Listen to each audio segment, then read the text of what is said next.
अच्छा, अगर मैं यहाँ पे 5-6 वेरिएबल बनाता हूँ, नेम, एज, क्वालिफिकेशन,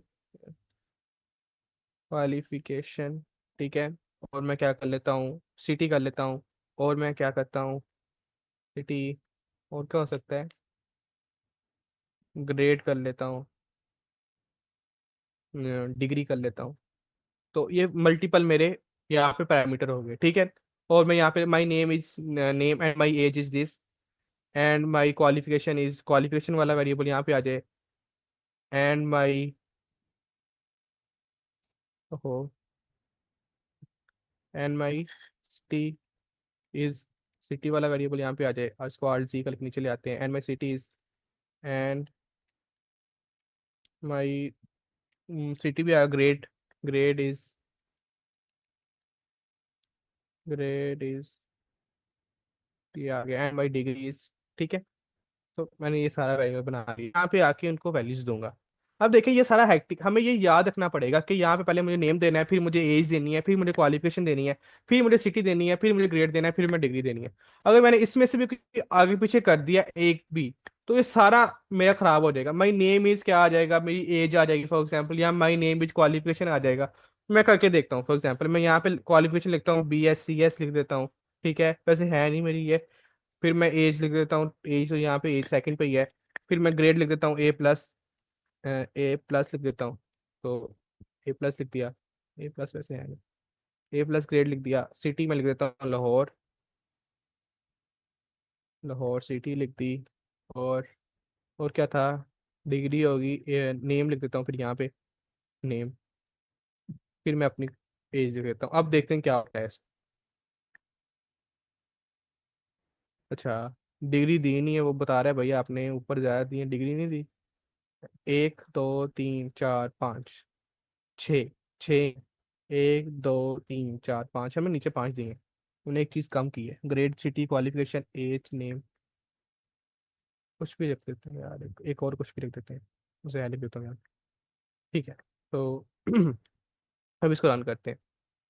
अच्छा, my name is BScs and my age is A and my qualification is Lahore and my city is name and my grade is 20 and my degree is Uzair, ठीक है। तो ये देखें सारा मैच्ड अप हो गया, हमें जो रिक्वायरमेंट चाहिए थी बिल्कुल भी वैसे नहीं आया। अब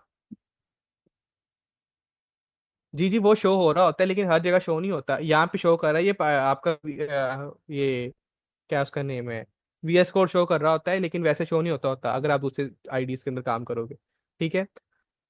तो ये हो गया एक हैक्टिक काम। और अगर हमें नहीं पता कि हमारे यहाँ पे कितने पैरामीटर्स हैं, मीन्स क्या, अब हमने वैल्यूज भी देनी है मान को, तो हम क्या करते हैं, हम अब हम इनकी पोजीशन पे नहीं जाएंगे, हम जिसको वैल्यू देनी है ना, हम डायरेक्ट उसका नेम लिखेंगे और उसकी वैल्यू दे देंगे। फॉर एग्जांपल मैं सबसे पहले सिटी देना चाहता हूँ, तो मैं लिखूंगा सिटी, ठीक है। तो मैं लिखूंगा city, CITY, city is equals to Lahore, city is equals to Lahore. फिर मैं दूंगा, अब मैं देना चाहता हूँ ग्रेड मेरा, तो मैं लिखूंगा ग्रेड, जो ऊपर बनाया हुआ है, grade is equals to A। और मैं अब दूंगा, फॉर एग्जांपल मैं नेम देना चाहता हूँ, नेम लिखूंगा यहाँ पे, name is equals to Uzair. और उसके बाद क्या था, एज, एज 20 होगी। और city, name, age, qualification, qualification मेरी होगी BS कर लेते हैं, आई थिंक जो कंप्लीट हो गया, 1 2 3 4 5। सिटी, ग्रेड, डिग्री, डिग्री रहेगी, डिग्री और क्वालिफिकेशन सेम ही होता है वैसे, डिग्री, डिग्री, और फिर से मैं इसको BScs कर लेता हूँ। अब देखें, अब मैंने वैल्यूज को आगे पीछे दिया है, मैंने पहले सिटी का दी वैल्यू, ग्रेड A दिया है, नेम दिया है, फिर मैंने एज, मैंने सारे आगे पीछे दिए हैं, पैरामीटर्स के लिहाज से नहीं दिए। अब मैं इसको रन करता हूँ तो मेरा आउटपुट देखिएगा, my name is Uzair, my age is 20 and qualifier लिखा हुआ है is BS and my city is Lahore and my grade is A and my degree is BScs। देखिए हमने आगे पीछे भी दिया, लेकिन फिर भी वो जहां पे उसकी वैल्यू स्टोर होनी चाहिए तो वहीं पे जाके स्टोर हुई। इस चीज को कहते हैं कीवर्ड आर्गुमेंट, ठीक है। इस चीज को कहते हैं कीवर्ड आर्गुमेंट्स। अब हम इसकी क्योंकि हमें हमें नहीं पता होता कि हमने इसकी वैल्यूज, हर बार हमें पोजीशन नहीं याद रहती कि हमने किस पोजीशन में पैरामीटर दिए थे। तो इस चीज से बचने के लिए हम क्या करते हैं, हम क्या करते हैं, हम कीवर्ड आर्गुमेंट यूज करते हैं। तो अब हम इसके बारे में रीड करते हैं।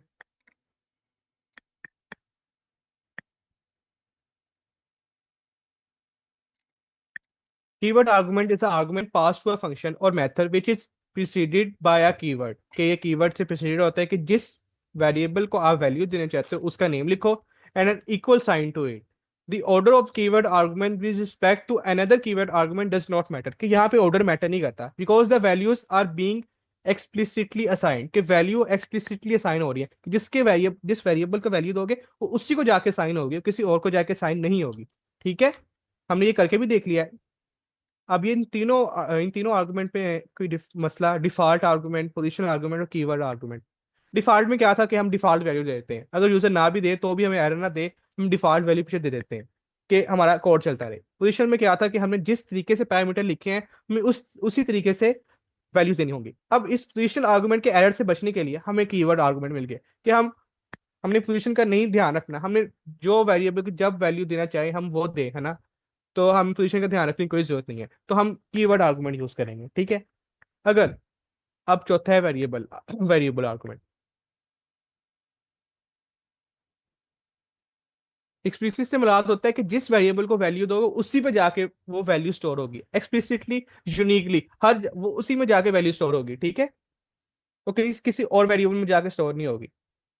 कि अगर आप रिमोट से फॉर एग्जांपल एक टीवी का रिमोट है ना, आप उसको दो टीवी पड़े हैं ना, तो एक अलग अलग कंपनी के हैं, तो उनके रिमोट्स भी अलग अलग कंपनी के होंगे, तो आप एक रिमोट से जिसको ऑन करोगे तो वही टीवी ऑन होगा, साथ वाला टीवी नहीं ऑन होगा। ठीक है, वो एक्सप्लिसिटली वही टीवी ऑन होगा जिसका वो रिमोट है, वो साथ वाला टीवी देख से उसकी रेंज में पड़ा है वो, लेकिन वो नहीं ऑन होगा। ठीक है, तो उसी के लिहाज से जो वेरिएबल की वैल्यू दी वो उसी में जाकर स्टोर होगी, किसी और वेरिएबल में नहीं स्टोर होगी जाके। ठीक है, ओके, हो गया।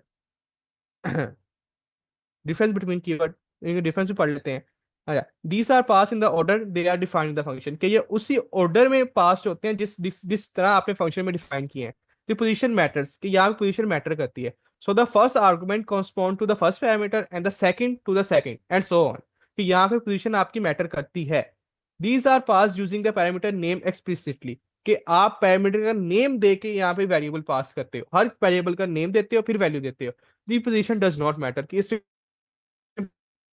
नहीं करती।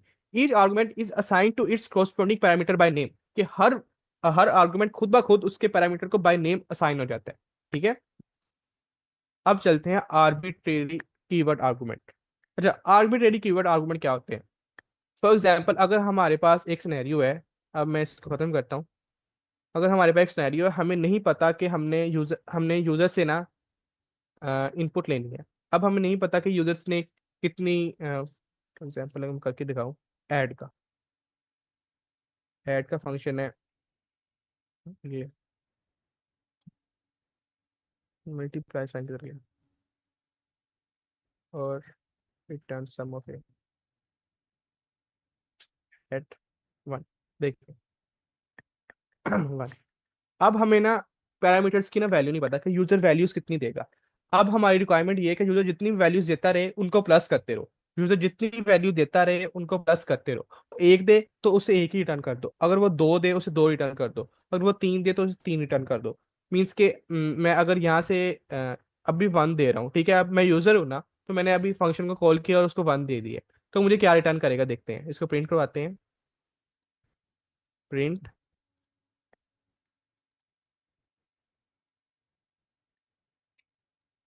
1 रिटर्न कर दिया। अब मैं क्या करता हूँ, इनकी वैल्यू चेंज कर, इसकी इसमें एक और वैल्यू देता हूँ, 2 कर दिया मैंने साथ, इसको फिर क्या करता हूँ, 3 हो गया। अब मैं इसके साथ एक और लिख लेता हूँ, 4 लिख देता हूँ, लो 7, 8 लिख दिया। जितने मर्जी आप इसके आर्गुमेंट देते रहे उस पर वो फंक्शनैलिटी खुद ब खुद स्टैटिक का मतलब होता है कि जितने मर्जी यूजर पैरामीटर दे रहे, सॉरी आर्गुमेंट दे, उन सब पे ये फंक्शनैलिटी लगाओ, सबको आप सम करते रहो। ठीक है, एक दूसरे के अंदर। अब मैं 15 दी, अब मैं एक और दे देता हूँ यहाँ पे, फॉर एग्जाम्पल मैं यहाँ पे अब 10 दे देता हूँ। तो यहाँ पे आपको लिमिट नहीं है कोई भी, आप जितने मर्जी पैरामीटर्स को कंट्रोल कर सकते, जितने मर्जी यूजर इनपुट देता रहे आप उसको सम करते करते जाओगे। ठीक है, ये होते हैं एक लिख दिया। आर्बिट्रेरी आर्गुमेंट, कि आप जितने आर्बिट्रेरी जितने मर्जी आप मर्जी दो। इसके ठीक है, आर्गुमेंट देते रहे उस पे वो आर्बिट्रेरी आर्गुमेंट की फंक्शनैलिटी दो खुद ब टाइप्स खुद। होती हैं। एक होती है आर्बिट्रेरी सिंपल आर्बिट्रेरी आर्गुमेंट, दूसरे होते हैं कीवर्ड आर्बिट्रेरी आर्गुमेंट। इन दोनों में क्या डिफरेंस है? पहले आपको आर्बिट्रेरी आर्गुमेंट का समझ लग गया, ARGS, इसकी समझ लगी है कि ये क्या है?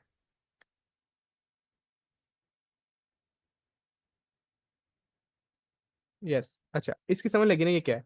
अब जैसे हमारा पोजिशनल और कीवर्ड आर्गुमेंट था ना, पोजिशनल में क्या था? हम अगर मैं वापस आऊं, पोजिशनल में क्या था? पोजिशनल वाला रिमूव ही कर दिया है। पोजिशनल में हम सीधे सिंपल सिंपल वैल्यू दे रहे थे, हम उनके साथ उसकी कीवर्ड नहीं लिख रहे थे, ऐसे ही है। फिर कीवर्ड में क्या हुआ, हम उनके साथ कीवर्ड भी लिख रहे हैं। अब ये देखें, हम यहाँ पे सिंपल वैल्यूज दे रहे हैं, कीवर्ड लिख रहे हैं उसके साथ कोई नहीं लिख रहे ना, हम सिंपल वैल्यूज दे रहे हैं। तो अगर हमने कीवर्ड्स भी साथ में लिखने हो तो वो बन जाता है कीवर्ड आर्गुमेंट, ठीक है। उसके नेम से पता लग रहा है, अगर सिंपल हो तो आर्बिट्रेरी आर्गुमेंट, अगर कीवर्ड भी आपने साथ देना हो उसके पैरामीटर में तो उसे कहते हैं कीवर्ड आर्बिट्रेरी आर्गुमेंट। मैंने यहाँ पे ए लिखा है, आप यहाँ पे कुछ भी लिख सकते हो, यहाँ पे आप कुछ भी लिख सकते हो, ठीक है। ये एक वेरिएबल है। लेकिन जो बेस्ट प्रैक्टिस होती है ना, जब आप आर्बिट्रेरी आर्गुमेंट यूज करते हो तो आप यहाँ पे लिखते हो तो ARGS, कि यूजर जो रीडर होगा ना हमारे कोड का, उसे पता लग जाएगा पढ़ने से ही कि ये एक आर्बिट्रेरी आर्गुमेंट है। ए से आर मीन्स कि इसकी एब्रीविएशन है आर्बिट्रेरी इसकी समझ आर्गुमेंट, लगी है ठीक है, कि ये उसकी क्या है एब्रीविएशन है आर्बिट्रेरी आर्गुमेंट्स की। तो आप यहाँ पे ARGS भी लिख सकते हो जो उसकी एब्रीविएशन है, या फिर आप जो मर्जी वेरिएबल बना दो, ये आप पे डिपेंड करता है, ठीक है। लेकिन जब आप कोई डॉक्यूमेंटेशन पढ़ोगे वहां पे उसने ARGS वर्ड यूज किया होगा। तो ARGS से कंफ्यूज नहीं होना कि ARGS क्या लिखा है, ARGS सिर्फ एक वेरिएबल है, या ARGV लिखा होगा आर्बिट्रेरी आर्गुमेंट, ठीक है। तो आपने इससे कंफ्यूज नहीं होना, देखिए